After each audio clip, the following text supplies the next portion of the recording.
Okay, so this was supposed to be on YouTube, and YouTube promised me that if I got 50 subscribers by today, that they were gonna let me do a live, and they're liars. So we're here on Instagram, and I'm recording behind here, and I will post it on YouTube. So never fear. Hi. Oh my gosh. Will we be getting an audiobook for Dread King? Yes. Okay. So yes. I imagine that it's probably going to be like summer. The narrator for Mal Reeve and Abraxas that does all the male point of views, Will, is just in such high demand that he was literally booked out until May. So when they asked me, they were like, do you want to wait or do you want to try and find someone else? I was like, oh, we're waiting. So yes. Oh, look who's here. Oh, goodness. Yes, the answer is yes. It's just like waiting on the fantastic narrator for his schedule to open up. So yay. Okay, let me scroll back up. YouTube. Okay, I'm very excited about YouTube. I won't say she's evil because I really am excited about doing long form content over there, and doing a little bit more like in-depth things, I guess. Lately on TikTok and Instagram, if I try and post something that's over like 4 seconds, it just does terrible.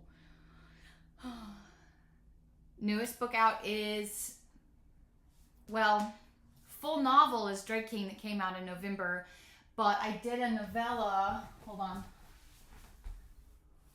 I can't believe that I don't have any copies of Murderous Love to show y'all, but I did this little sweet, tiny, cute like little novella that's called Dreadfully Yours. Came out a couple weeks ago. I just dropped it, didn't say I was going to do anything, but it's a series of like, it's a romance collection, so there's 5 different little parts in this, little stories kind of, and they're centered around romance. That doesn't mean that they're happy. There's been some confusion on that front, but yeah, this is fun, this is cute. And then hi Lex, girl, get back to them edits. You're doing great. You're killing it. Y'all see this author, Alexis Morgan? You should go follow her and read her books. Girl, no, let go. Let go, please. Thank you. And if you haven't seen anything about Murderous Love yet, that is a anthology that I did with 8 other authors, including Piper CJ. So awesome. But it's all like stabby, bloody, murderous love stories, and you should go read it. It's really fun. Mine in there is called Marry, Kiss, Kill, and it's really fun. I stayed up way past my bedtime to ask this. No, I couldn't be ever. Yay! Okay, good. Yeah. It will be worth the wait. It'll be worth the wait. Okay, hold on. Let me scroll down. Yes, I'm planning to publishing more. I actually have like a really cool announcement coming up soon about some things, and then I'm working on 2 other things right now. I'm working on like contemporary romance, and then another sort of fantasy, kind of dystopian. I would say it's like a low fantasy meets an epic fantasy, and how those 2 worlds kind of collide. Yay, ordered. I do arcs. Yes, I don't pick the arcs, and I'm gonna start doing them a little bit differently in the future. But yes, I do. I didn't for the first book, but it was a mistake. I should have. What's the best way you stay motivated in writing? I know that reading is supposed to be the answer, but I try and consume a lot of fantasy media outside of reading. So I watch a lot of fantasy anime, movies, that type of thing. That way I can kind of take from those inspirations and feel inspired, but not necessarily be reading other books in my genre when I'm wanting to write, if that makes sense. I'm quoting.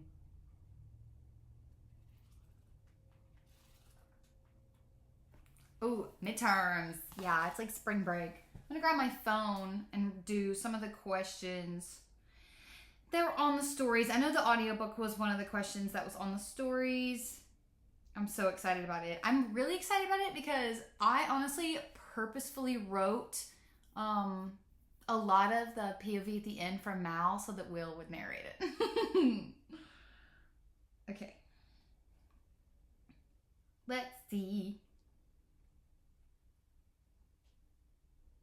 Okay.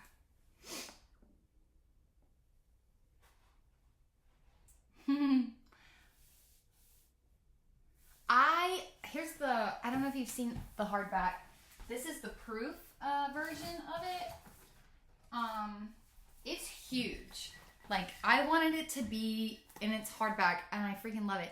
I wanted it to be like some book from my childhood. It was like this giant, like hardback book. So it's pretty massive, but I think it's really cool. I don't have a non-proof copy, but I think it's cool. I think you'll love it. You'll have to let me know your thoughts. Okay. I'm going to just go through these for the stories. Okay, do you have any romance or romancy books in the works? Yes, I do. So the contemporary romance, and then like I said, a sci-fi dystopian fantasy, heavier on the fantasy than the sci-fi, with low fantasy kind of meets epic high fantasy. And basically what that means, if you're not familiar with those two terms, is the low fantasy is like familiar settings, like so like current world. So if you watch anime like Jujutsu Kaisen's low fantasy, like they're in Japan, modern day, they have cell phones, there's weapons, guns, like that type of thing. And then the epic or high fantasy is another world outside. So when I say those two things like collide and combine, that's kind of what I'm really excited about for this, for the other romancy that I'm working on. And there will be 2 romance plots within it. I'm very excited about that. If you could cast any actor as Mal, Reeve, and Maeve, who would they be? I always want to hear what, my cat is going crazy. I always want to hear what other people would cast and do, but I jump back and forth a lot with Mal. I would love Bill Skarsgård in his early 20s when he was on Hemlock Grove. And Reeve is like an enigma because I've never seen a man alive that looks like Reeve in my head. And Maeve, I always go back to Adelaide Kane from Rain. I think she just embodied that feminine strength so well. Like, so good. Will you be selling the Kickstarter at a later time? Yes, I will. So there will be a whole stock on my website. That will be my signing special at conventions and when I travel to signings. So yes. Can I help you? She's so bad. This says, that's a text. Hold on.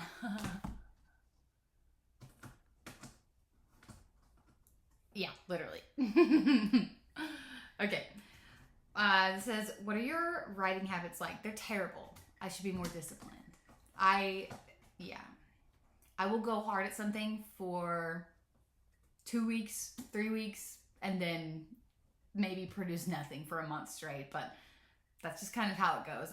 Whenever I'm not feeling particularly motivated to do like Dread or the other things I'm working on, I do always go back to reading and writing fan fiction. And if you're an Attack on Titan fan, I do have my Levi Ackerman fanfic that I've slowly been posting on AO3.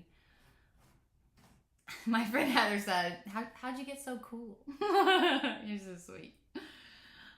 What's your biggest inspiration when it comes to writing? Probably music. I talked about this at Shadows and Seduction over the weekend on my panel. One of the audience questions was, do you picture things cinemagraphically?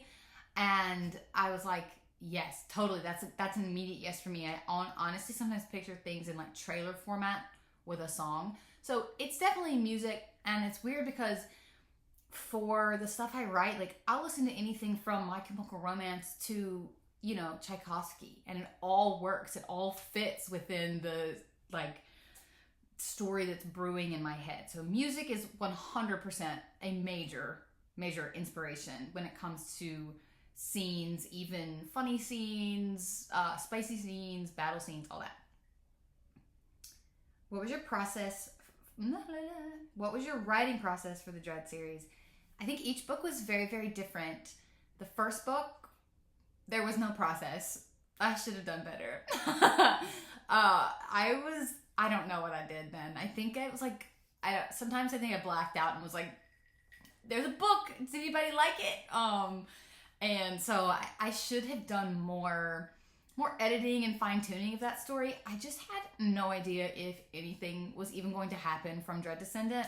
And so then when it was liked and there was traction on it, and I felt inspired to keep writing and do the plot that I had in my head to continue the series, then I sort of got a little bit more serious about the product I was creating and plotting things and really, really planning things. I already forgot the question. The process, yeah.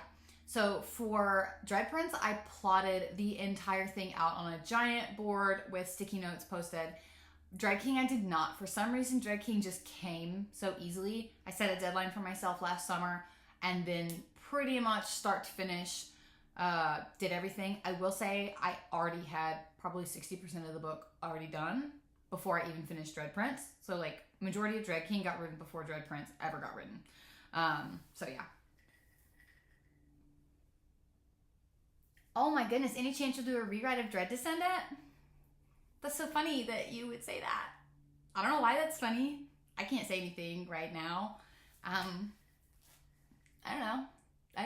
So awesome. We'll find out if there's a rewrite. You should just hang on to that thought.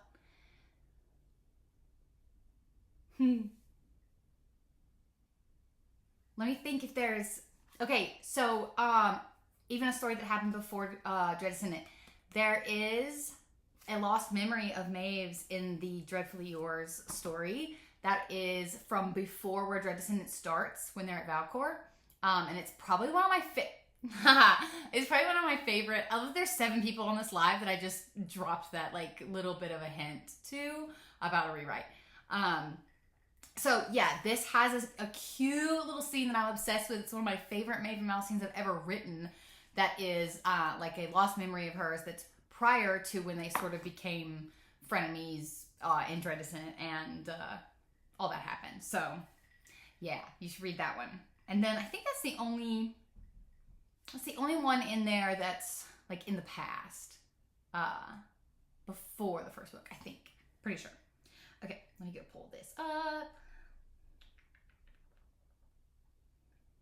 Let's see.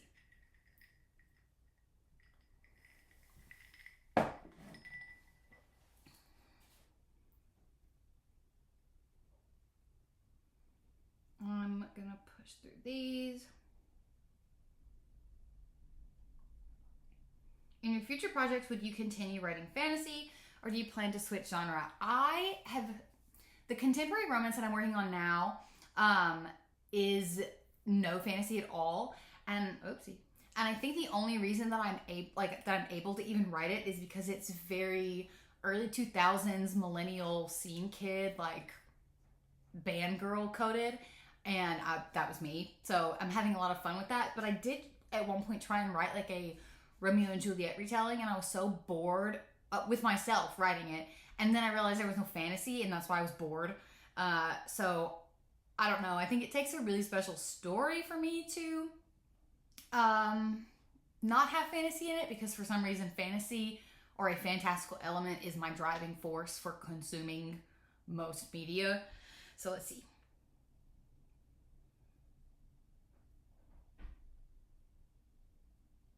Let me see. Do you have any ideas for a book series? Yes, I kind of already said that. / are you a Hermione girl? I always love this question because it's not that I'm not a Hermione girl, because I totally think it would have been so cool for Draco to have a redemption arc and to just come full circle with it being Hermione after he had been so bigoted and hateful towards her. So I always thought that would have been a really cool like wraparound and for them to come together. But no, I was never a Hermione girl. I was always like Tom Riddle. And you know what's funny is that I never liked Tom Riddle with Hermione. I wanted to read like either a young Bellatrix or an OC. I never shipped Hermione like with anyone but Ron, I guess. Or like the idea maybe of Draco. So Zodiac Academy is on my list. And when I tell you that every time I go to read it, I'm like, do you know what you're about to commit to? And then for some reason, I talk myself out of it. My Jobs knows hydrangeas make me cry now. I literally have hydrangeas in my office now.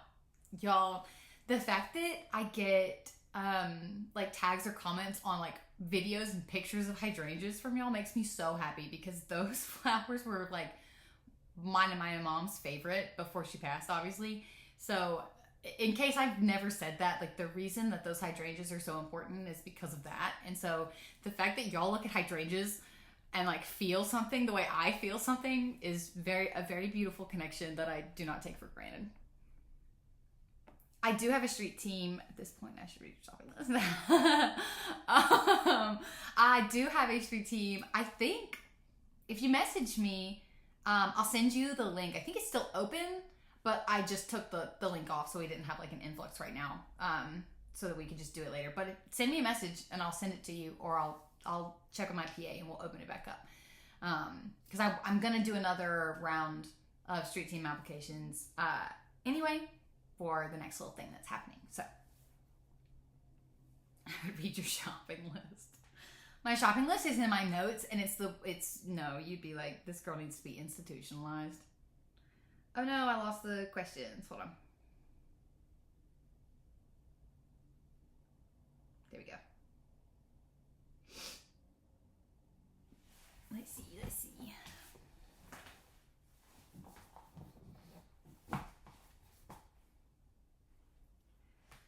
Try not to answer the same thing over and over again.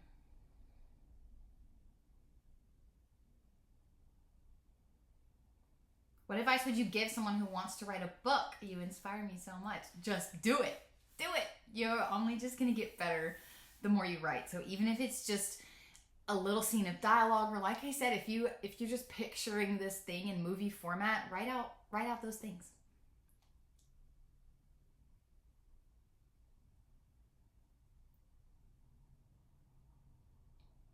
What is your ideal writing environment? This. With my cat, who's 16 years old. She's so sweet. She doesn't want to be on camera, I guess. Let's see.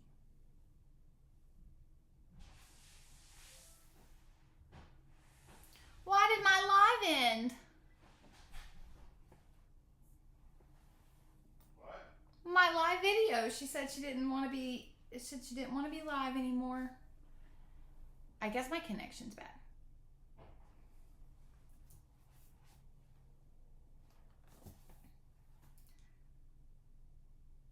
Probably should be done anyway. She's not working.